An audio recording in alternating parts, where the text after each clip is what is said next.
What a sprint race, right? Now, this is going to be my Spa-Francorchamps sprint race reaction, also qualifying reaction, because unfortunately, I was able to watch it, but I wasn't able to post this before qualifying, right? So I'm recording this after.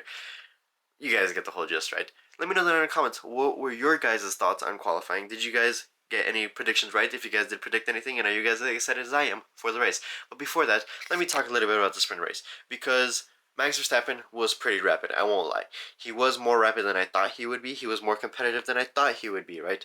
But at the end of the day, I still think that Charles Leclerc will have a better shot at being the non-McLaren driver to finish on the podium tomorrow during the Grand Prix, right? Also, that kind of brings us to qualifying, right? Now, I wanted to briefly mention that I did get a little overzealous, I guess you would say, with my predictions that a Haas would be on the podium, right?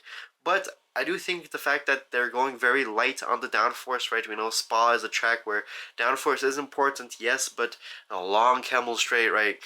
We'll see how that goes, right? But let's move into qualifying because, right, the McLaren's 1, 2, and Charles Leclerc being third, followed by Max Verstappen, right? I'm going to predict that both of the McLarens will finish on the podium for the race, right? I think Lando Norris will beat Oscar Piastri, but I think it will be a close battle. But I don't think that's going to be the most interesting battle. I think the most interesting battle that's going to happen tomorrow during the race will be Max Verstappen versus Charles Leclerc, because Max was pretty fast in the Red Bull during the sprint race, I won't lie.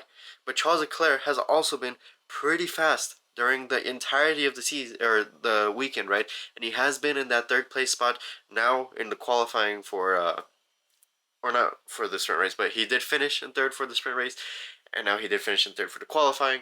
So hopefully, I'm going to predict that out of all the drivers that aren't McLaren drivers, Charles Leclerc will be the finish in third place right after Piastri. As I did mention, that Lando Norris will win, and I do think that it will be quite the almighty battle between him and Max Verstappen, right? If Max Verstappen wasn't, I guess, holding back, right? Because I still think that out of the two drivers, Max Verstappen is the more aggressive of the two, and I think in comparable cars currently, I think the Red Bull kind of edges the Ferrari in certain scenarios, right? We saw in Sector 2, it's more planted than Ferrari, right? So I think it'll be an ebb and flow, right? Ferrari will be strong in the straights, the Red Bull will be stronger in the corners, and I guess we'll just have to see what happens. But let me know down in the comments your predictions for the race tomorrow, and I cannot wait to watch it, and then also to talk to you guys afterward about did we get any predictions right, and what are your thoughts about it. And I shall see you guys next time. Peace, peace.